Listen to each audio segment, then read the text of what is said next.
Bismillah ve salatu ve selamu ala Resulillah ve ala alihi ve sahbihi ve men vala. Muhammed ibn İsmail el-Bukhari rahmetullahi aleyhi Sahih Bukhari namlı kitabıda hayızlar münasebetlik mezmunlar haqida to'xtalib bugün mundaq deydi. Hayızlar ayol hac ibadetide bütün faaliyetlerini davamlaştırıp öz joyida, öz vaqtida o'rindaydi. Faqat hayızlar holatida Baytullahni tavof qilishga bo'lmaydi degan mazmun haqida to'xtalmoqchi. Biz bu vaqtdagi xilma-xil ulamolarniki ko'z qarashini va uningdan boshqa masalan hayzar ayol haj tavobdan boshqa yana nima ishlarni qila oladi? Tavobni qilolmas bilan birga yana nima ishlarni qilolmaydi? Qaysi ishlarni cheklandi degan mazmunlar haqida ulamolarniki xilma-xil ko'z qarashini bilib chiqaylik. İbrahim degan kishi mundaq degan edi deydi Imom Buxoriy rahmatullohi alayh. Bu İbrahimun Naxai degan katta büyük ulamo. İbrahim ibn Yazid el-Naxai deymiz. Tercümalı başta o'tgan. Bu adam bir oyat o'qisa hech qisi yo'q debdi. Hayzlar ayolni. Hatta Abdullah ibn Abbas mu junub odamning Qur'on o'qishida masala yo'q deb qaragan deydi. Chunki tusi bo'lmaydi ama o'zligidan yada holatda o'qishga qaratilgan gapda. Payg'ambar alayhisolatu vasallam Allohni har qanday vaqtda eslaydi deb bu misolni İmam Buxoriy rahmetullahi alayh yani delil sübut ekkegan. Demek bundan nimani his qilamiz deganda İmam Buxoriyning ko'z qarashi bo'yicha hayzlar ayol shunda zikr qilsa bo'ladi deganni bizga shu uchurni bizga bermoqchi. Chunki İmam Buxoriy babda tavobdan boshqa ham ishlarni qilsa bo'ladi degan mazmunni o'rindadi-da, masalan haj faoliyatida. Masalan haj faoliyati ihrom bog'laydi. İhramda niyet qiladi, duo qiladi. Labbeyk aytadi mesela. Uningdan boshqa mesela Mina Arfatlarda turdi, bu ham zikr kuni, duo qiladi. Allohga yolvordi, munojat qildi, iltijo qiladi. Uningdan boshqa Muzdaliflarda turdi. Muzdaliflardan cho'qim zikr qilish tegishli muhim o'rinlarniki bir haj faoliyatlarda. Demak, tavobdan boshqa ham ishni qiladi degan qarag'an vaqtida hajlar ayol. Undaqda İmam Buxoriyning ko'z qarashi bo'yicha mana bu og'a yakuni bu yerda tavobni qilsa bo'lmaydi, undan boshqa zikr, tasbih, duolarni o'qisa bo'ladi degan hukmni bermoqchi. Endi ba'zi ulamolar junub odam bilan mesela hayzlar ayolga mesela o'xshash muomala qilgan. Ikkilisi bir qism ibodatlarda cheklangan bo'lg'achqa, bular ba'zilar mesela qul auzu bi robbil falaq bilan qul auzu bi robbin nas o'qisa bo'ladi deb qaragan. Chunki bu kechlarda o'qiladigan mavsumlik duolar mesela vaqt duolarda ondan başqa bir oyat ya bir oyat o'qib qo'ysa bo'ldi. Qur'onni to'liq o'qimay, oyatul kursi o'qisa bo'ladi degan ulamolar bo'lgan. Undaqda buni umum zikr qatoriga kirgizib turib muomala qilgan bo'lishi mumkin bu jihatda. Lekin Shafiy mazhabda, Hanafiy mazhabda asosan shu junub odamga o'xshashlar mazdarmi Qur'on o'qishni cheklagan. Hatto bir qism oyatning bir tarafi bo'lsa-mu cheklagan. Ama Hanafiylardan ham İmam Tahaviy rahmatullohi alayhi durust deb qaragan bu jihatda. İmam Tahaviymi Qur'onning hammasini emas, bir oyat o'qisa bo'ldi. Bir oyat o'qib qo'ysa bo'ldi degan. Endi Anvar Shah Kashmiri rahmatullohi alayhi yuqorqi İmam Buxoriy dalil qilgan hadisga qarata, masalan, Payg'ambar sollallohu alayhi vasallam Allohni har qanday vaqtda eslaydi, zikr qiladi deganni bir qism ulamolar bu qalbiy zikr deb qaragan. Bu qalbiy zikr olmaydi. O til bilan aytilmagan zikr olmaydi. Bu qalbidagi o'y, xiyol, fikr bo'ladi undaqda. Cho'qim zikr bo'lish uchun o tilda zikr qilinish kerak, tilda deyilish kerak. Undaqda Payg'ambar sollallohu alayhi vasallamniki bu har vaqt Allohni zikr qiladi degan so'zni Anvar Shah Kashmiri rahmatullohi alayh bu asosan Payg'ambar sollallohu alayhi vasallamniki turli munosabat paytlarga qarab aytilgan zikrlar bor. Şu bo'lishi mumkin degan. Mesela ishdan chiqqanda, uyga kirganda, oyoq kelganda, kiyim kelganda deganga o'xshashda. Demak, bu vaqtda hamda ulamolarniki xilma-xil ko'z qarashlari bor. Lekin buningda hamda Qur'onni o'qimagan ahvol ostidami, masalan, turli zikrlarni o'qisa bu qilishi kuchliroq turdi bu yerda. Çünkü İmam Buxoriymi bu qarashni kuchlantiribdi. Hatto Hanifiy mazhabining ulamolaridan Anvar Shah Kashmiriymi bu qarashni kuchli tarjih qilgan bu masalada. Hem İmam Buxari bununla sahabalarning so'zini dalil qilib, Ummu Atiyya radhiyallohu anha mundaq degan edi dedi. Ummu Atiyya degan Payg'ambar sollallohu alayhi vasallamla urush qatnashgan mujohid jangovar ayollarning biri, ismi Nusayba.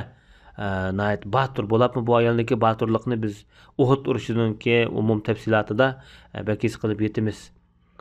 Shu bu ayolniki 7 qatim Rasululloh bilan birga urush qatnashganligi xotirlangan tarix kitoblarida. Bu ayol deydi: "Biz Hayzar ayollar hammamiz deydi. Shahid namozga chiqishga buyurilatdiq deydi. Erlar takbir aytgan vaqtida takbir aytadi, ular duo qilgan vaqtda ular duo qilishadi" deb shundaq degan. Yani Hayzar ayolimi shu yerda hozirgi masalan Payg'ambar sollallohu alayhi vasallamniki masjidniki g'arbiy janubiy tarafida maxsus noat keng ketgan bir dala bor. Shu o'rinda hayit namozi o'qiydi. Bu yerga Hayzar hamma ayollar o'rtaq chiqadi. Hayzar ayollar duolarga amin deyishib, zikr qilib bo'lganingizda namoz vaqti bo'lgan vaqtda namoz o'qimay, namozdan sabtdan ayrıladi. Mana buni dalil kelgan. Ondan başqa Abdullah ibn Abbas radhiyallohu anhu shunaq degan edi deydi İmam Buxoriy rahmatullohi alayh. Menga Abu Sufyan xabar bergan. Yaraqla Payg'ambar sollallohu alayhi vasallamninki bir kitobini o'qigan vaqtida avvalgi Rasululloh masalan elchi avatgan va kitob avatgan, shu xat avatgan, xatchak avatgan turli shu davrdagi dunyo podshohlariga. Shu xatning ichida Yaraqlarga avatgan bir xat va Rim imperiyasininki naytdi danliq imperatori bu adam. Abu Sufyanni chaqirgan. Shu vaqt men xatni sen o'qib yoki mushu nima debdi degan mazmunda. Abu Sufyan bu xatni o'qigan, bu xatda Bismillahirrohmanirrohim ya ahlul kitob ta'alu ila kalima degan Allohning zikri qilingan oyat bor, Qur'on bor. Abu Sufyan buni o'qib bergan. Abu Sufyan vaqtida kafir. Kafir degan bir najis, junublikdan xoli bo'lolmaydi. Demak, Abu Sufyan mushni o'qigan junub holatida Rasululloh buni inkor qilmagan, ayblamagan deydi.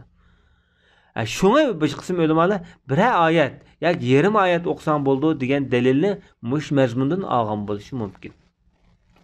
Ato shundaq dedi deydi İmam Buxoriy rahmatullohi alayh. Bu Ato ibn Abi Rabah büyük tabi'larning biri. Jabirdan rivoyat qilgan. Jabir roziyallohu anhu shu. Ayşe onamiz hayz ko'rib qolgan deydi.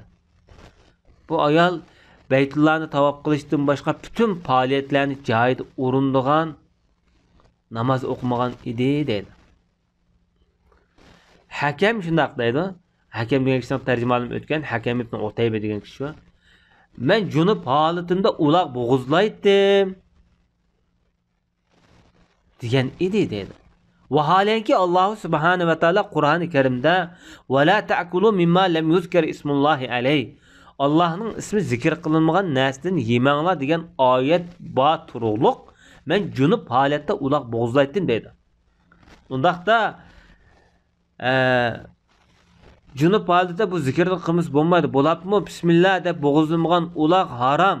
Bilib turib bo'g'izlanmagan bo'lsa harom. Buni yegil bo'lmaydi. Junub holatida bu adam mushni Bismillah deb Allohni zikr qilib bo'g'izlab yeydiq degan. Undaqda zikr qilsang bo'ladi junub holatida demakchi. İmam Buxoriyning bu kelgan dalillari nayt bir-biridan kuchli va sarxil dalillarni kelibdi bu jihatda.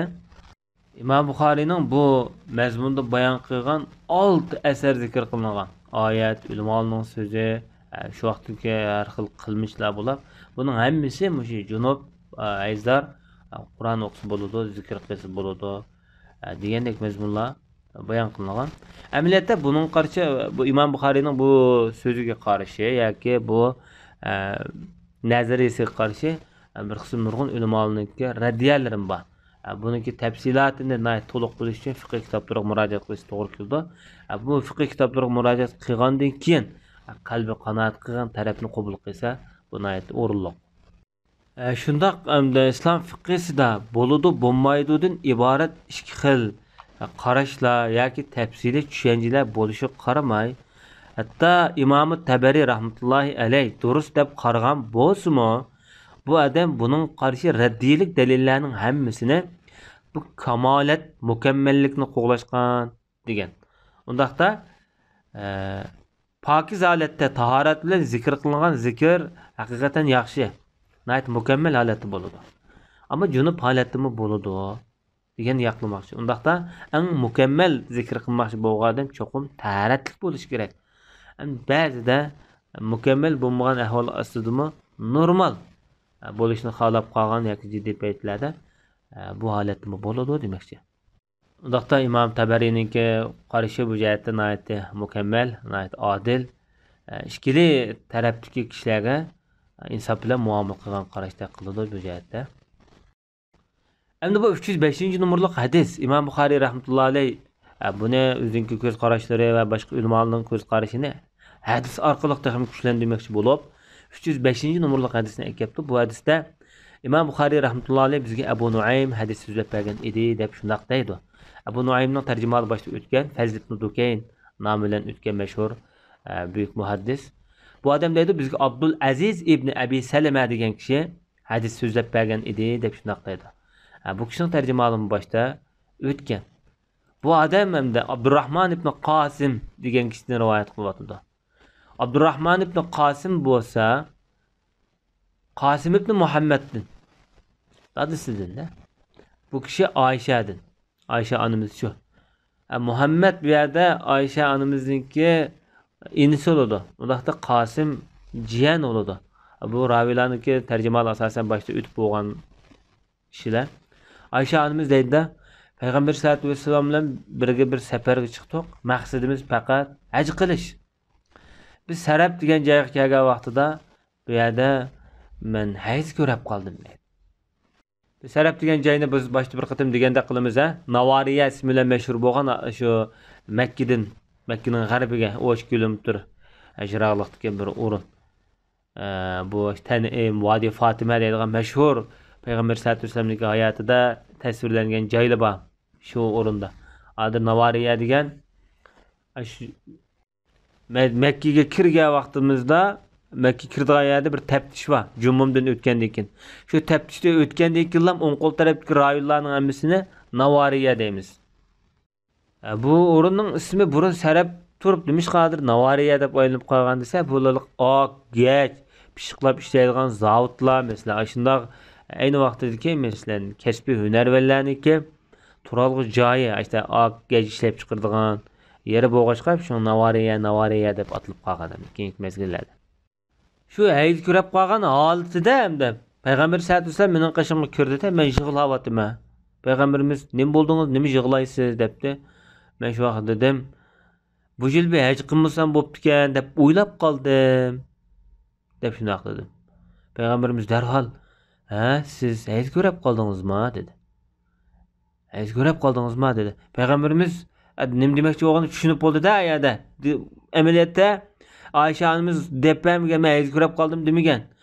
Yig'lab o'zinkini bir xil bearomligini ifodalayotgan vaqtda Rasululloh ko'nglidan tuyiblam, "Hayz ko'rib qoldingizmi?" debdi. "Ha" desam, Payg'ambarimiz shu vaqtida bu Alloh subhanahu va taolo Odam alayhissalomning qizlariga ayin Odam bolalaridan mush qizlarga, ayollarga bekitgan, mushta o'rinlashtirgan bir holat bu. Hojilar nima ishlarni qilgan bo'lsa, siz shu ishlarni qiling. Ammo Baytullohni tavob qilmang. Pok bo'lgan qadar siz Baytullohga yaqin yo'lamang deb shundoq degan hamda. Bu hamda biz biladigan nuqta bu hadisda nihoyat ko'p adab, axloq, qoida, usullar so'zlangan. Bizga bo'lgan bu yerda eng nuqtaliq bo'lgan masala Oysha onamizningki hayzlar holatida butun arpot, minolarda qilinadigan zikrlarni joyida o'rindiganligi. Hatto shaytonga tosh atgandimi, aysa hayzlar holatida atgan. Undaqda shaytonga ashta holatda tosh atsak bo'ladi. Mina arpatlarda hayzlar holatda ayollar qo'nsi bo'ladi, zikr qilsa bo'ladi deganni bildirmoqchi. Endi Oysha onamiz keyin shu nima kuni haj oyininki 10-kuni, nahr kuni deymiz, ya'ni hayit kuni pok bo'lgan. Shu kunsa toshni etib bo'lib, shu pok bo'lgandan keyin yuyinib Baytullohni tavob qilgan. Tavofni ifod qilib bu hajning tavofida hajning tavob bo'lgandan keyin Payg'ambar sollallohu alayhi vasallam bilan birga haj tavofni qilib bo'lib, ondan hojilar qaytadigan 13-12 kunlari hajninki, haj oyininki. Payg'ambar sollallohu alayhi vasallam bilan shu Makka bilan Minoning oralig'ida Muhassab deydigan bir joy bor. Shu joyda butun sahobalar hammasi yig'ilib turib turganda, bu o'rin nima deganda, shu Mekke'den Medine'ye qaytılgan şu karvanlar toplaşılan joy. Adamlar yığılıp, saqlanıp, şu yerda bir sefer tayyorliklarini qilib joylarning birida. Şu aralıqda hem de Peygamber sallallahu aleyhi ve sellem Ayşe anamız bilan birga Oksiya enisi Abdurrahman'ı evetken. Sen Ayşe bilan berip derhal şu ömür qilib kelinglar deb tanimiga chiqib, hozir Ayşe mesciddeymiz, ömür mesciddeymiz, şu nom bilan mashhur bo'lgan. Şu Ayşe anamız ömür qilgan hozirgi ömür mescid, Ayşe mescid degan joydan haramning teshi bo'ladi shu. Shu yerdan ihromni bog'lab ömür qilgan. Peygamber sallallahu aleyhi ve sellem bir yerda ruxsat qilgan. Yani birinciden ümmetga bir yerda bir yo'l ko'rsatgan. Muşta aletli bo'lib qolsanglar, musha yerdan ömür qilsanglar bo'ladi degan yakunni bermoqchi. Yani birisi Ayşe anamızniki xotirsini texminayatda xushal qilish uchun bu ishni yo'l qo'ygan. Bunu ta ömür qilib kelganga qadar andan bu yerdan Peygamber sallallahu aleyhi ve sellem bu anamizni elib binib kelgan. Bu Rasulullohning oxirgi qitim hayotida eng oxirgi haj. Rasululloh hayotida shu bir qitim haj qilgan. Bu hajda nayat nurg'un nasihatlar, ibratlar to'lgan bir haj bu. Demak, endi hajlar ayol yuqorqidagi zikr tasbihlarni qilsanglar bo'ladi demakcha. Va sallallohu ala nabiyina Muhammad va ala alihi va sahbihi ajma'in.